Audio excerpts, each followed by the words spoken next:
Welcome to the Tank Podcast. For this episode, we invited Tilted Axis Press into the studio, where Tice Cin interviewed Thuận about her novel, Chinatown. Also in attendance was Trà My Hickin, translating between Vietnamese and English. The trio discussed walking, dreaming and language as they feature in Thuận singular and beautiful novel.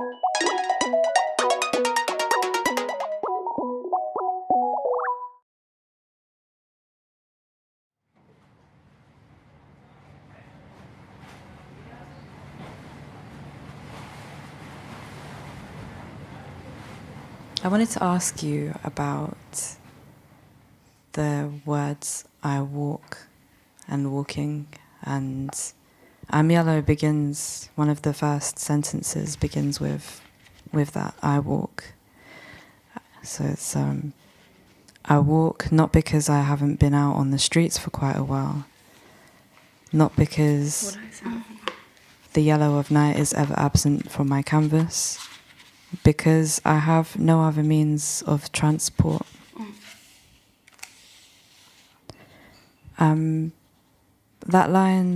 Those lines stood out to me, the idea of having no other means of transport, because I was also thinking about when you run out of options and you walk out on somebody. Could we talk a little bit about that, the idea of walking out on someone in Chinatown? Đây không phải là đây là cái đoạn I Am Yellow là một trích đoạn của tiểu thuyết mà nhân vật chính đang viết, chứ không phải là nhân vật chính. Nhân vật ở trong I Am Yellow là một nhân vật hoàn toàn khác với nhân vật chính của Chinatown. I think the passage I Am Yellow, I think of it as completely separate from Chinatown. It's a separate character. So the ways in which they talk about these things is there's a difference between them. It's those differences that I'm curious about. It's the differences of movement or choice in I'm Yellow and Chinatown. Đoạn mà I Am Yellow thì là nó là một đoạn, nó có thể là một đoạn tách rời ra khỏi tiểu thuyết của Chinatown, mà nó vẫn là nó có thể coi như là một phần của một tiểu thuyết. Nhưng mà Chinatown thì cần phải có nó để người ta hiểu thêm về cách, tại vì trong Chinatown nhân vật chính là một người nhà văn, người ta muốn viết văn, cô ấy đang viết văn, đang viết một cuốn tiểu thuyết này, thì cô muốn cho độc giả hiểu là cái nhân vật đó, cô đó đang viết tiểu thuyết như thế nào, vậy thôi. Cái cách mà cô ấy viết tiểu thuyết, cái cách mà cô suy nghĩ để viết ra một cuốn tiểu thuyết là như thế nào. It's interesting because I Am Yellow is separate to Chinatown, but Chinatown needs I Am Yellow, so they have a different relationship to each other. And but what I Am Yellow shows is the relationship. It reveals. Chinatown needs I Am Yellow because it reveals something about the state of the character's mind as she writes it. It reveals the extent to her suffering and her longing and her sadness. I think that feels really palpable throughout the whole book. The way that these two lean on one another. I was thinking about dreams in Chinatown. There's a lot of mention of dreams. In page 85, one of the lines says, "Every dream was just as pitiful as the first." Could you talk a little about dreaming and dreams in your writing?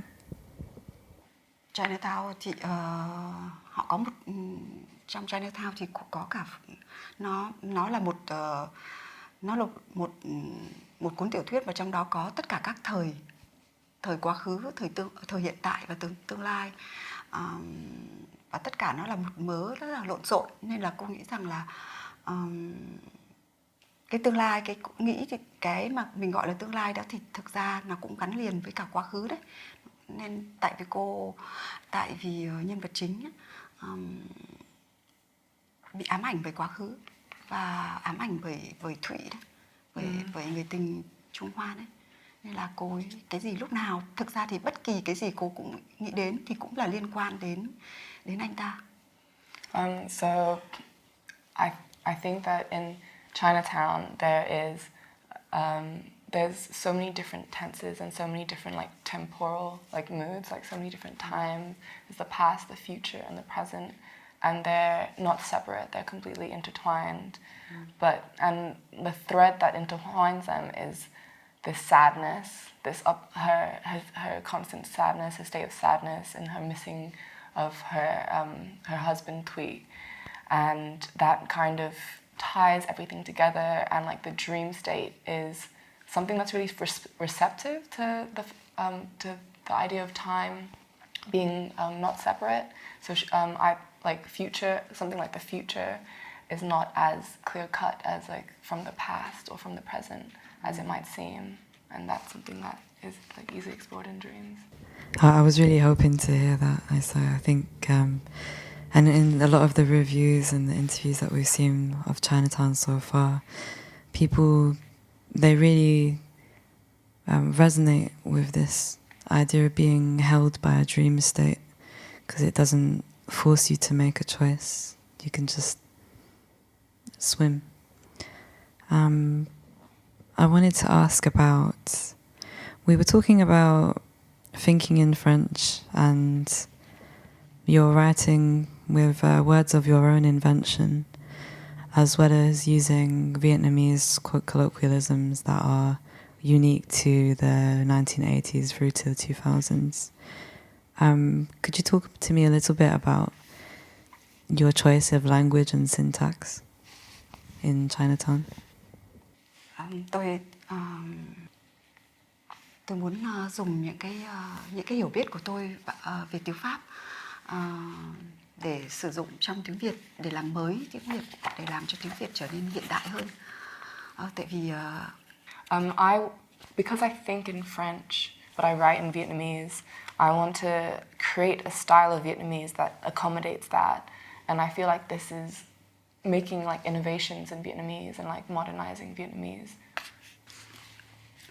Tại vì là ví dụ như là nếu mà bạn mà biết tiếng Việt thì bạn sẽ hiểu là tiếng Việt không có động từ của tiếng Việt chẳng hạn. Ví dụ như là động của tiếng Việt không có chia nhá, không bao giờ chia tiếng Việt hết, mà chỉ cần thêm vào một, nói là giả dụ như là, ví dụ như là tôi đã đọc một cuốn sách, hôm qua tôi đã đọc một cuốn sách, hoặc hôm nay tôi đọc một cuốn sách, tất cả là động từ nó không bao giờ chia hết. Và trong tiếng Pháp thì nó chia rất là rõ ràng, và cô thích cái sự rõ ràng trong tiếng Pháp như vậy. So in Vietnamese, it's really hard to separate clauses. They kind of depend on each other in order for you to make sense of the time and order of things happening. But in French, it's really easy to separate the language. For example, you can say things like, I read a book yesterday. But whereas Vietnamese, you have to be like, yesterday I was reading and I read a book. Like, it's very, she wants to, like, I want to simplify like the language of Vietnamese. And I think the way like French like uses time is something. Tôi nghĩ rằng tiếng Việt rất là phong phú, nhưng mà cái chính là mình phải biết cách sử dụng nó. Cháu dịch đi. It's really difficult to be... Tiếng Việt rất là giàu, yeah. rất là đẹp, nhưng mà phải biết cách sử dụng nó. So I think the Vietnamese language is really beautiful and rich, but I'm trying to bring like a conciseness to it that I find in French. I think the Vietnamese is very beautiful and language, and we can use it as any language, you know, European language. But the problem is how to use it, and for example, by translate Jean-Paul Sartre in Vietnamese, I demonstrate that the Vietnamese language is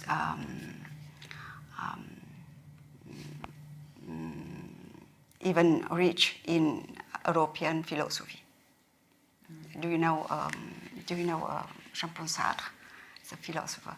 So I translate him in Vietnamese, and it's a very beautiful novel. It's the words. I translate the words of Jean-Paul Sartre in Vietnamese, and because a lot of Vietnamese people don't believe that we can translate European philosopher in Vietnamese, because there is a lot of knowledge of this problem in Vietnam. You have, because it's very, very new for Vietnamese people, and it is impossible to translate it in Vietnamese. But I translate it, and it's very beautiful. When you meet people who have read your translations into Vietnamamese, how does it feel? They feel very happy. Yeah. Yeah. And it's because the other, for some other some other people translated Jean-Paul Sartre and Kant and the other philosopher in Vietnamese, but it's so difficult, and it's so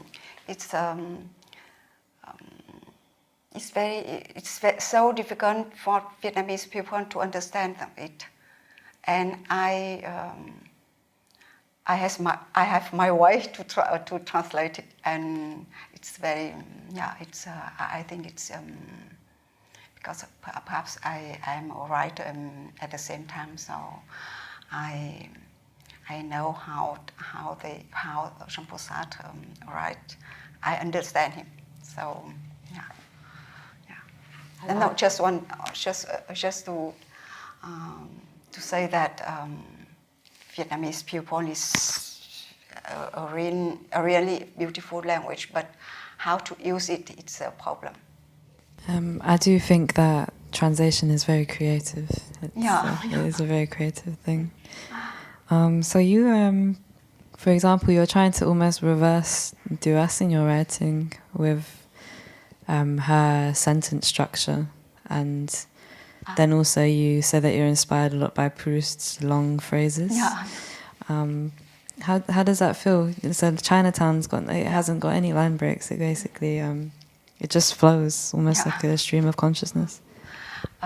Trong tiếng Việt, trong Chinatown thì bao giờ cũng có cái nhịp của cô là có 3 hoặc 4 câu rất là ngắn, xong đấy có một câu dài, rất là dài, trùm lên, sau đó lại có những câu ngắn và một câu dài. Chắc dịch đi.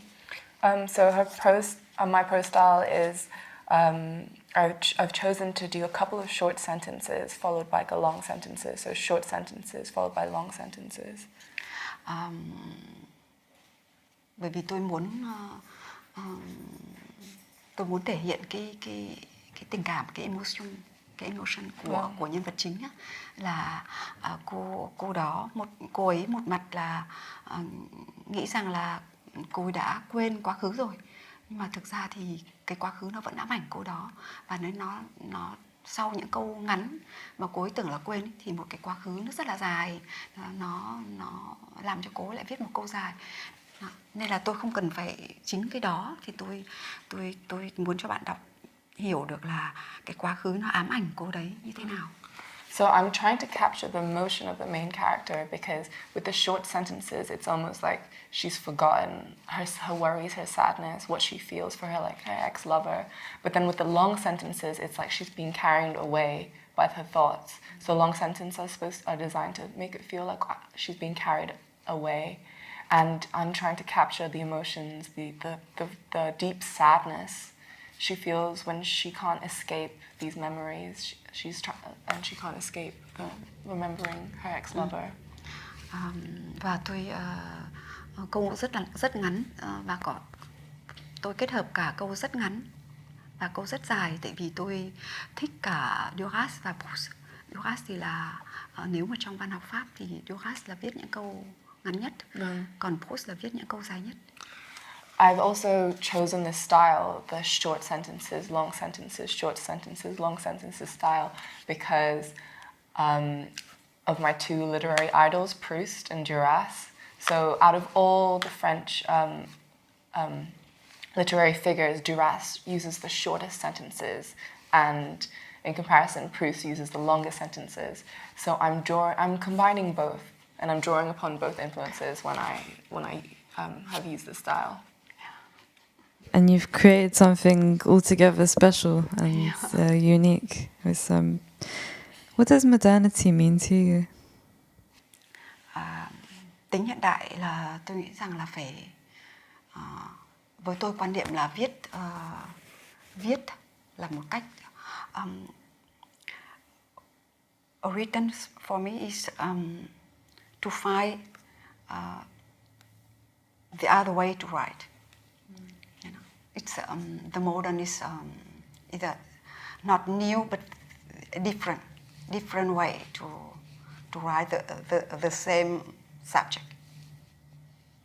You understand? Yeah, I think this uniqueness, it reminds me even of the way that you stylize your writing name. You know, it's one syllable.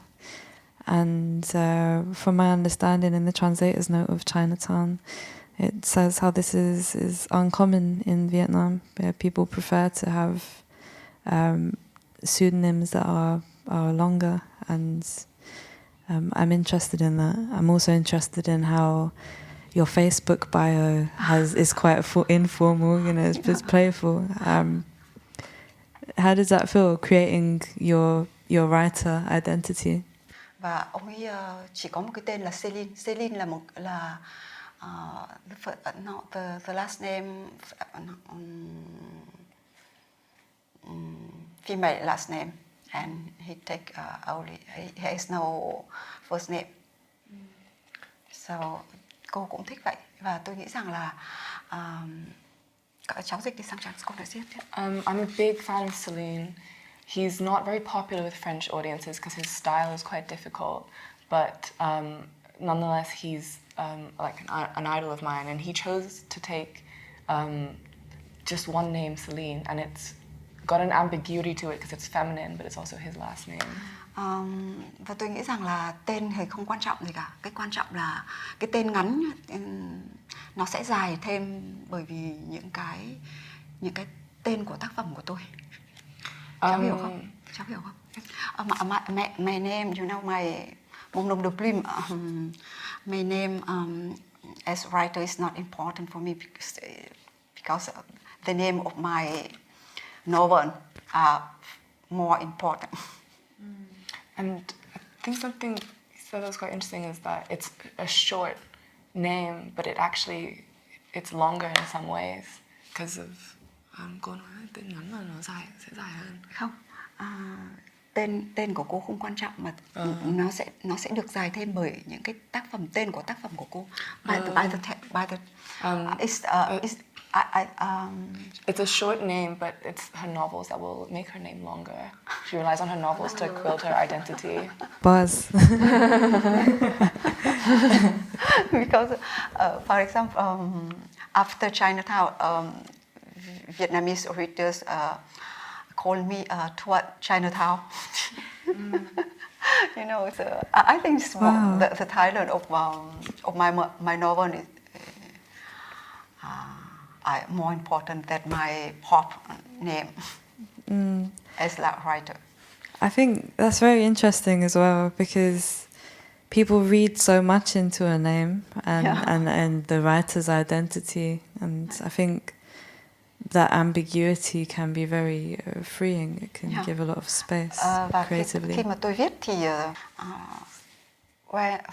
when I am writing,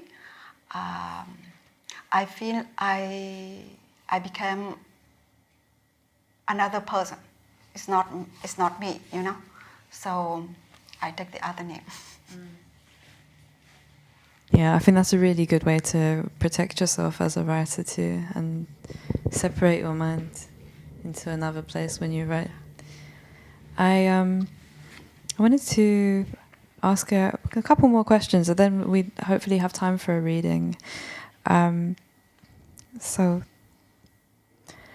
there is a line in the book where these French students are just terrorizing this character, which and they know McDonald's burgers are not enough. At 13, they munched on McDonald's burgers while watching steamy movies.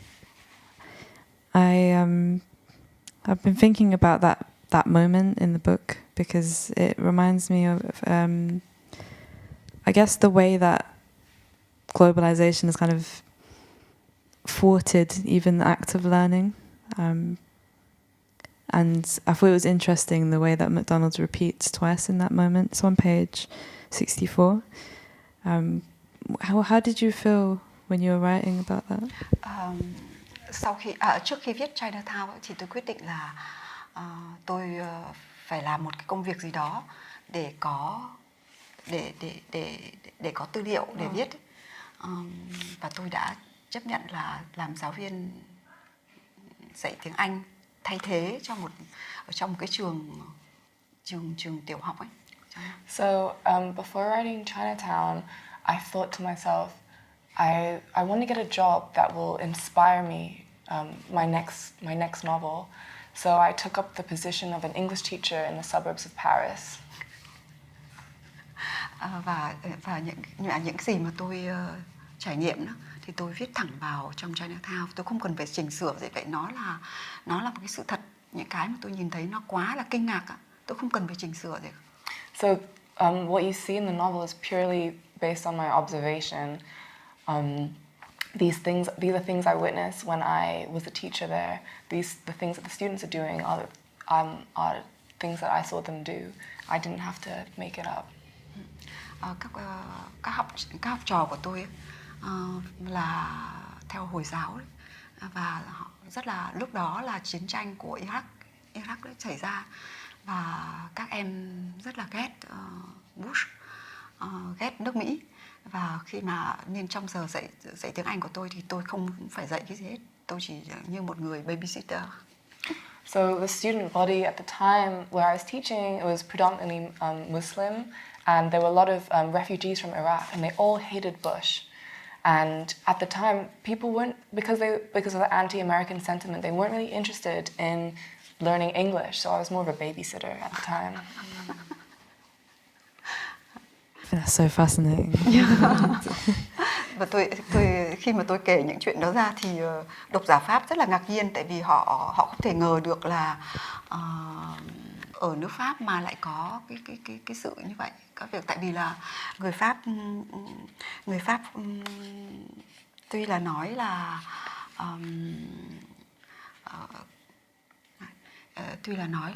không phân biệt chủng tộc, nhưng mà họ thực ra thì họ để cho những cái vùng mà chỉ có người nước ngoài ở thôi, và người Pháp không có một người Pháp nào cả. Họ không biết là những người nước ngoài sống ở đó sống như thế nào. I think it was actually shocking for French audiences because some people in France aren't aware of the diversity in France, and they weren't aware that this demographic is like a reality in some parts of France. So I think some of my readers were shocked when they read this. Họ nói với tôi là có nhiều độc giả nói với tôi là họ thấy xấu hổ khi đọc những cái đoạn đó mà tôi viết. Some of my French audience said that they were actually embarrassed when they were reading this passage. Yeah. They told me that they were so ashamed because of it, because for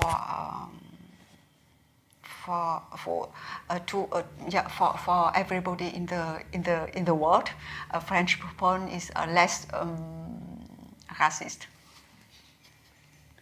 Yeah.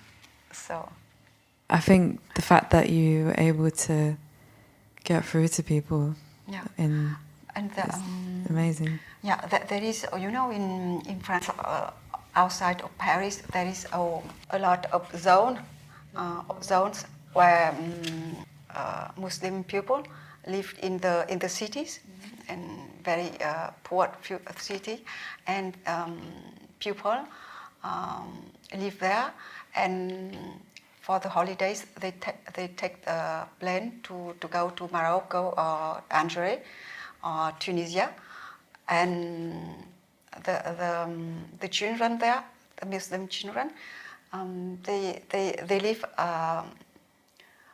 10 kilometers from Paris, and they don't know twelfth, you know.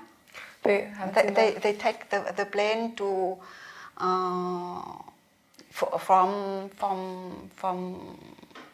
from these cities, small city, and go to the they never go to Paris, because Paris for them is French, for French people, for the white people.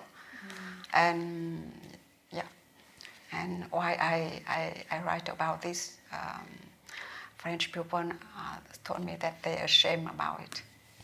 Yeah, I think it's really important to write against those hierarchies, especially, you know, France and the way that they've imposed themselves, well, as most imperialist states do.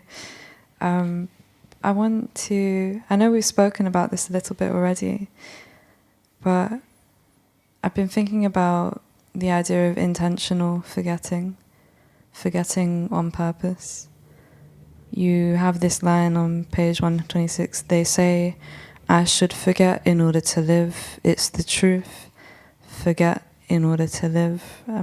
How do you feel about your characters and the choice that they have to forget?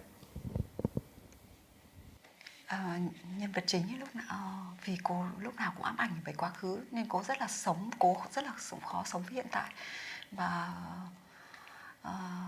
tất cả người quen của cô đấy đều, và cô đấy cũng nghĩ là cần phải quên cái quá khứ đi, nhưng mà cô khi cô viết thì cô cảm giác là cô càng nói thế thì cô càng bị quá khứ ám ảnh. So it's really difficult for the main character to live because she's so caught up in the emotion, the sadness, that it the really past. the past, and it's really getting in the way of her living. So there's no choice for her but to try and forget if she is going to continue living. It's ways of coping, ways of surviving. Yeah. What does... I think she's too complicated. So I think people who know her advise her to be less complicated, more simple, and forget the past, to live the present. They often say that thinking is a curse, you know, it's a burden to think too much. And if only you could just take something out of your mind and put it to the side, it'd be much easier life, right? How do you feel about love stories? What is a love story to you? Tôi nghĩ rằng chuyện I think love story is a current subject in literature. All writers can tell a love story, but how write a love story, it's important. It's more important than so. If I want to tell a love story, first of all, I need to find a way how to tell it. The love story exists everywhere, but how to tell it, how to write it is more important. When you say the love story exists everywhere, how do you notice love when you're walking on your day to day? Do you always, when you want to write about love, is it informed by a place of like, do you want your characters to linger with the sadness that love can cause, or is it looking for joy within love? Like, you know, when we're talking about the moods of love, how do you feel about the moods of love? I think the love story in Chinatown is very sad, but I don't want the readers to cry, and so that is why I try to tell them with a lot of humor, lots of. I want that they laugh. They laugh in reading a sad love story.